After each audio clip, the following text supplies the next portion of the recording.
Hi, this video is on exponential and logarithmic equations for pre-calculus, and in your current textbook it's section 4.5, but this can be applied to any exponential and logarithmic equation lesson. And so we're going to begin. We've got lots of examples in this lesson. So we're going to begin with example 1, which is asking us to solve exponential equations.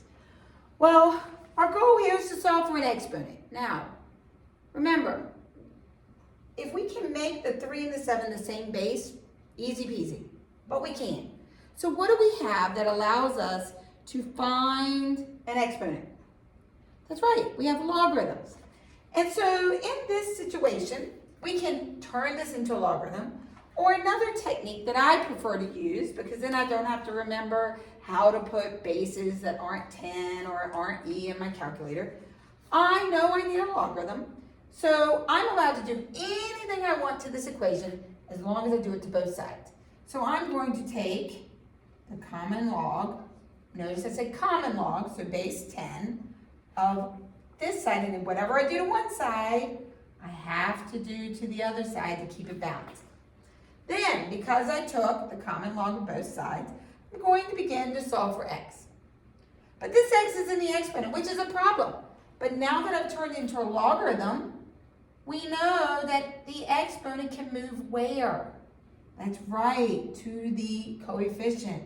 So we have x plus 2 times log of 3 equals log of 7. Now we're trying to solve for x. What can we do next? That's right, we can divide by log of 3. So we have x plus 2 equals log of 7 divided by log of 3, something that we can put in our calculator. Just remember to close the parentheses. And to solve for x, what's our last step? Subtract 2. So at some point, we need to put this in our calculator. So I'm going to put that in my calculator right now. And then we're going to subtract 2 from that decimal. So we have log of 7, close the parentheses, divided by log of 3. That is 1.7712. Then I'm going to subtract 2 from it. And I have x is approximately negative 0.2288. I'm going to take this out to 4 decimal places. Now, some of you may say, well, could we have used natural log? Yes, you can use the natural log of both sides. I usually use common log unless there's an e in the problem, and then I use natural log. You also could have, up here when we divided by log 3, you could have technically distributed the log 3. So x log 3 plus 2 log 3 equals log 7. Then what would I move? I would move this by subtracting. So we have x log 3 equals log 7, close the parentheses, minus 2 log 3. And then we're going to divide by what? That's right, we're going to divide the whole thing by log 3. To me, this is more complicated, but it would work. It's just, I like the first method, which is why I showed you that first. So let's go over to B. So B, what's different? Over here we have a base with an exponent equals a constant. Over here, what's different? We have this 4. What do you think we need to do with the 4? That's right, we need to move the 4 to the other side first. We need to get the base with the exponent alone on one side. 8 minus 4 is 4. Now, how do we solve for the exponent? We use a logarithm. We're going to take the common log of both sides. What do we do with the 5x? It can move to the front. Then how do I solve for x? I move everything. How am I going to move 5 log 3? I'm going to divide by 5 log of 3. 5 log of 3. Just make sure that you close that parentheses on that log 4. X comes out to be log 4 divided by 5 log 3. And you get 0.2524. Let's move on to example 2. Still solving exponential equations, but now what do you notice? That's right, this one has an e. But same process. We have e with an exponent. We're trying to solve for the exponent. It means we need a logarithm. So we could do the common log of both sides. But because there's an e there, I'm going to use the natural log of both sides. So whatever I do to one side, I have to do to the other side. And the reason I use the natural log is because of one of our shortcut rules. What do we know? The natural log of e to the 3 minus 2x is going to always equal. We learned this a couple sections back. That's right, it equals 3 minus 2x equals natural log of 4. Easy peasy. That's why I use the natural log.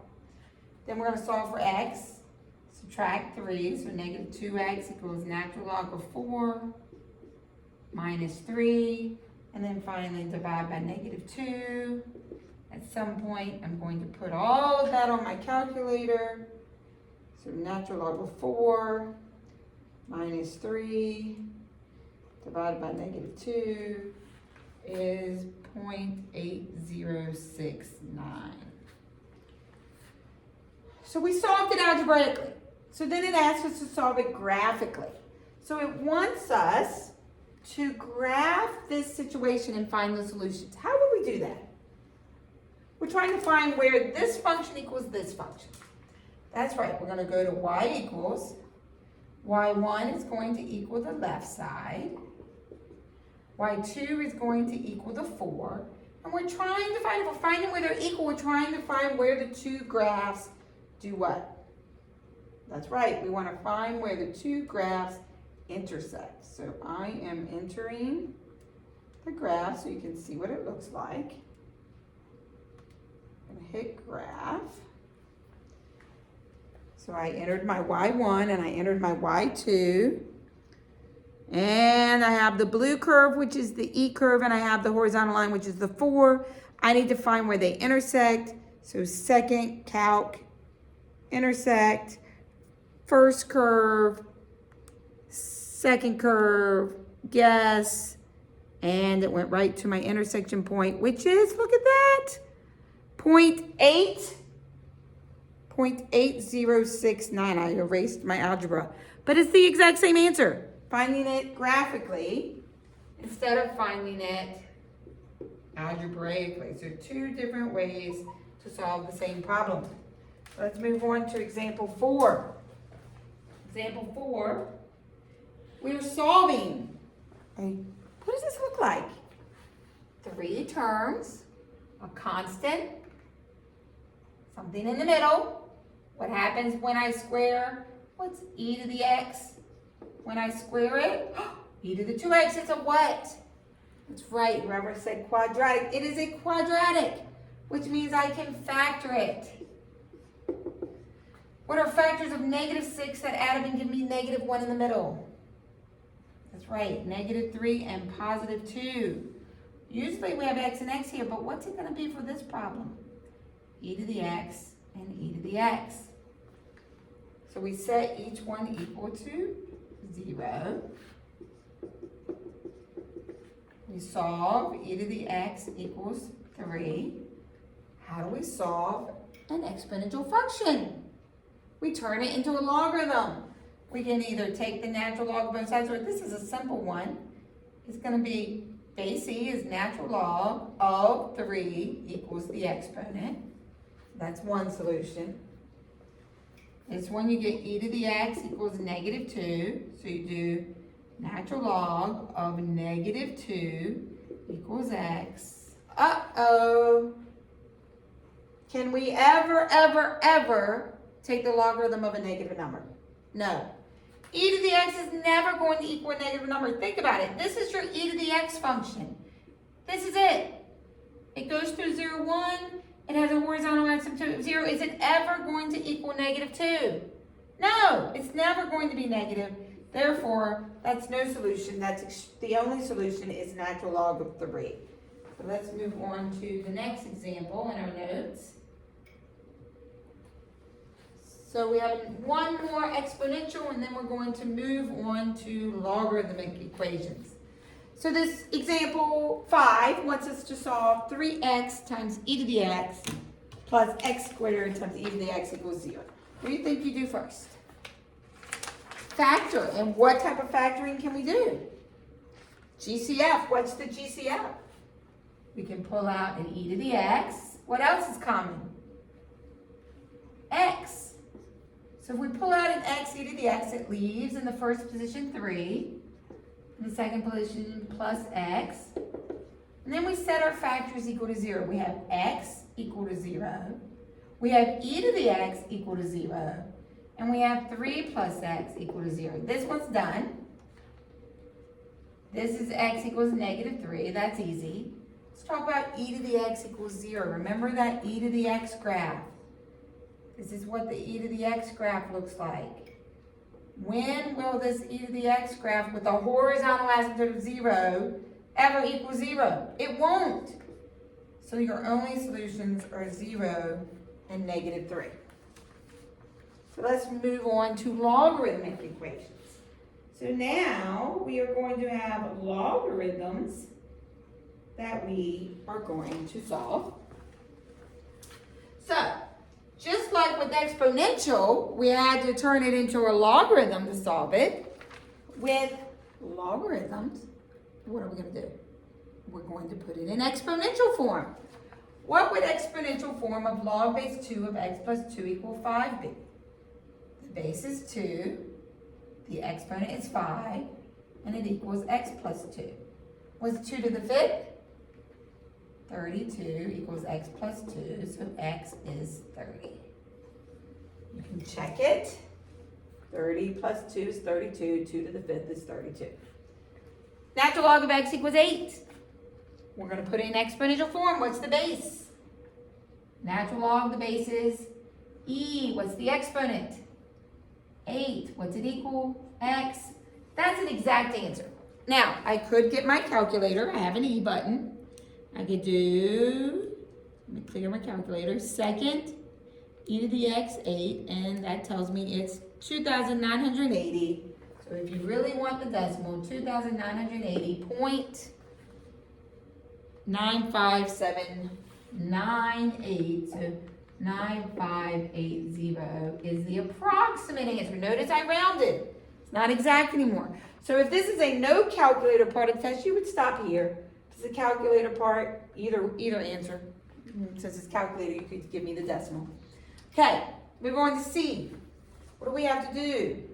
Yes, we have to turn this into exponential form. What is the base? 2. What is the exponent? 3. What does it equal? 25 minus x. 2 cubed is 8. Then we move the 25. So negative 17 equals negative x, so x is 17. We can check it. 25 minus 17 is 8. 2 cubed is 8. Move on to D. Letter D, what's different about all the ones we've done so far? We had a logarithm by itself. We had a logarithm by itself. We had a logarithm by itself. We don't have a logarithm by itself. What needs to move? Definitely need to move the 4. How do we move the 4? We subtract the 4. So 3 log of 2x equals 12. How do we move the 3? We got to move that too. We're going to divide by the 3. So log of 2x equals 4. And now, what do we do about this single logarithm? We turn it into exponent form. What is the base when there's no base? 10. What is the exponent? 4. What is it equal? 2x. What is 10 to the 4th? So 1 followed by how many zeros? 4 zeros.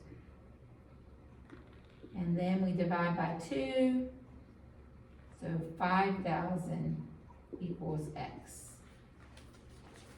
We're going to move on to example 7. Example 7 wants us to solve this algebraically and graphically. So we're first going to solve this algebraically. What is different? We have multiple logarithms. Every problem so far has had a single logarithm. The first thing we have to do is get a single logarithm. How do we do that? Addition gets joined how? Using multiplication. X plus 2 times x minus 1 equals 1. We have a single, we can multiply it together. Let's go ahead and do that. Log of FOIL, and we get x squared plus x minus 2. Now we have a single logarithm. How do we solve it? We put it in exponent form. What's the base? 10. What's the exponent? 1 equals x squared plus x minus 2. So 0 equals x squared plus x minus 12 when you move the 10 over. So then what? Factor. How does it factor? What are factors of negative 12 that add up and give me 1? Positive 4 and negative 3. So we get 2 potential answers. Well, what we're going to discover is that when we use properties of logarithms, laws of logarithms, to join together, we have altered the equation. This equation is not the original. That's the original. So we have to check for extraneous roots. What does that mean? It means we have to look back at the original. This is not the original. It has to be before we did any alterations and see if they both work. Now remember, you can only take the logarithm of what type of a number? Positive. So if we check negative 4, what's negative 4 plus 2? A negative number. You cannot do the log of a negative number, so that one goes away. Check 3, log of 5 is good. 3 minus 1, log of 2 is good. They're both positive numbers. This is my only solution. Because of my recording, I don't want it to run out on me. If we were going to solve this graphically, this would be equation y1. This would be equation y2. I would find where they do what? Where they intersect. And what we'll discover on our calculator is they will only intersect one time, because this is not a solution. It's extraneous. So let's move on to example 8. So example 8 wants us to solve 2 log x equals log 2 plus log of 3x minus 4. What do you think we have to do first? That's right. Over here, we've got multiple logarithms. We need to put them together. How do you put addition together? Multiplication. At the same time, where does this 2 belong? We can move this 2 to the exponent. So log of x squared equals log, when we multiply, we get distribute 6x minus 8. What's going on here? This is new. We have log base 10, log base 10. That's already equal. So in order for the left side to equal the right side, the log part's already equal. We just have to make this part equal this part. So x squared needs to equal 6x minus 8. Quadratic, set everything equal to 0. What are factors of 8 that add up and give me negative 6?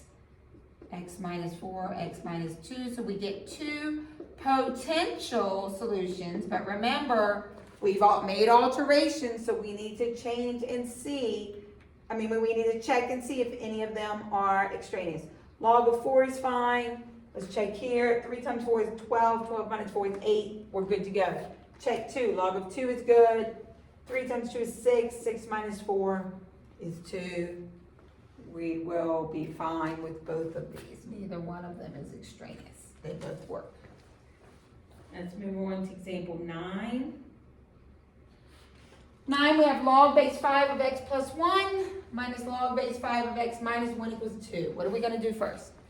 Subtraction. How does subtraction get joined together? Division. So we're going to join together these logarithms using division. So x plus 1 divided by x minus 1 all equals 2. We now have a single logarithm. How do you rewrite a single logarithm to solve it? You put it in exponential form. What's the base? 5. What's the exponent? 2. What's it equal? X plus 1 over x minus 1. And now we've got 5 squared is, I'm going to make that 25.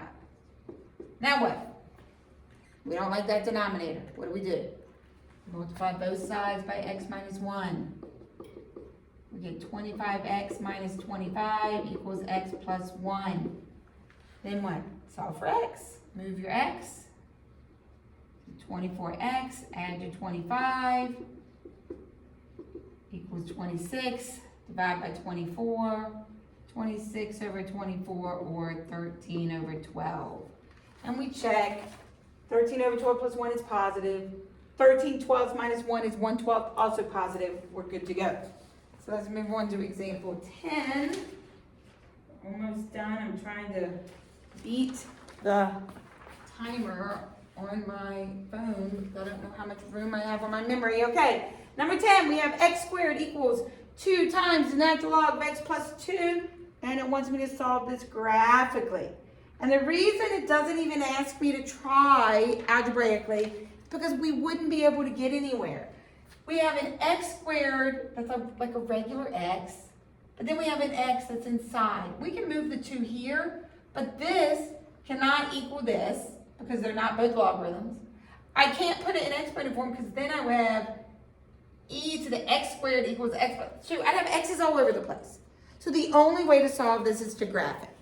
So we're going to make this y1, we're going to make this y2, and we're going to find where they're equal to each other. So y1 is, let me clear the last problem, y1 is x squared. Do this with me. y2 is 2 natural log x plus 2. Going to hit graph. So there's my parabola for x squared. There's my logarithm. And I'm finding where they intersect. How many times do they intersect? Twice. So we're going to do second calc number 5, intersect. First curve, second curve, guess. And we get our first answer, the first intersection point. Do you see it? The first intersection point is negative 0.7117. And then we're going to do it again. Second calc intersect. Move it over near the one that I need. And you should get your second intersection point, which is 1.6007. So check and make sure you get the same intersection points. So let's move on to the last 2 word problems. Hopefully we make it. This is a longer video than the last one. So, a sum of $5,000 is invested at an interest rate of 5% per year. Find the time required for the money to double. So we want the money to double if the interest is compounded semi-annually. So semi-annually means we're using our original formula. Okay, so let's see what we know. We're starting with $5,000. Our interest rate is 5%, 0.05.